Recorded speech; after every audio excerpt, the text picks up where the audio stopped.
আজকে একটু রান্নাবান্নার ভিডিও নিয়ে চলে এলাম, শুধুমাত্র রান্না। তো হ্যালো এভরিওয়ান, কেমন আছেন সবাই? আমি ভালোই আছি। তো এই মাছগুলোকে অনেকেই চিনেন, আবার অনেকে হয়তো চিনেন না। চ্যাং মাছ মানে চেমো মাছ বলে। তো মাছগুলো সর্বপ্রথমে আমি কেটে ধুয়ে নিয়েছিলাম, আর এটা আলু দিয়ে আর কি রসা করব। তার জন্য এখানে নিয়েছি পেঁয়াজ, রসুন বাটা, জিরা বাটা, শুকনো মরিচ বাটা, তেজপাতা।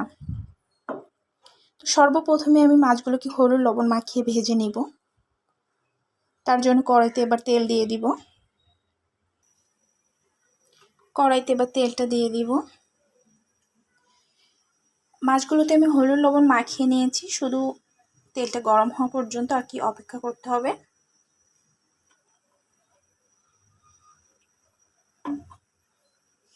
যারা যারা এভাবে ট্রাই করেননি, একবার হলেও ট্রাই করে দেখবেন, খুবই ভালো লাগে। আর এই মাছটাও খুব স্বাদের মাছ। চারিপাশ দিয়ে তেলটা একটু নেড়ে নিব।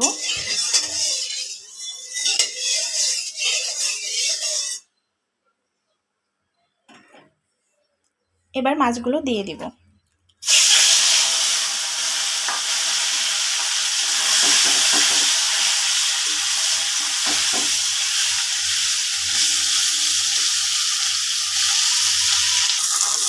মাছগুলোকে আমি বেশি কড়া করে ভেজে নেব না আর কি, এবার নামিয়ে নেব। মাছগুলো তো উঠিয়ে নিলাম, এবার কেটে রাখা আলুতে হলুদ লবণ দিয়ে দিয়েছিলাম, এগুলো দিয়ে দেবো।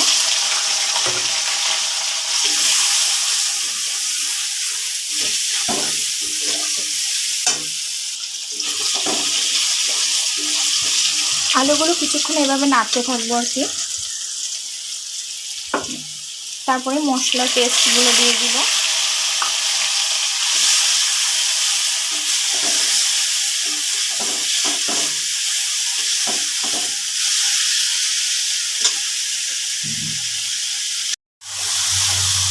কিছু সময় এভাবে নাড়তে থাকবো যাতে লেগে না যায়। তারপরে মাপ মতো জল দিয়ে দিব।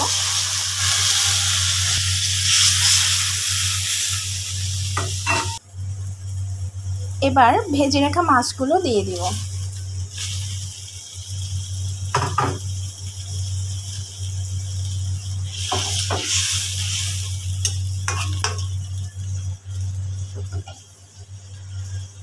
ফুটে ওঠা পর্যন্ত অপেক্ষা করব। এখানে কিন্তু আমার তরকারিটা ফুটে উঠছে, আর যে আলুটা ছিল সেটাও সেদ্ধ হয়ে গেছে। তো আমি আরও অল্প কিছু সময় ফুটিয়ে নেব। এবার আমি এখানে একটু গরম মশলার গুঁড়া দিয়ে দেব। গুঁড়া দেওয়ার পরে 1 মিনিট ফুটিয়ে তরকারিটা নামিয়ে নেব। তো ফুটিয়ে নিলাম, আর এবার তরকারিটা নামিয়ে নেওয়ার পালা। তো আপনাদের কাছে কেমন লাগলো অবশ্যই কমেন্ট করে জানাবেন। আর নেক্সট ভিডিও দেখার জন্য সাথে থাকবেন। সেই পর্যন্ত সবাই ভালো থাকবেন। টাটা।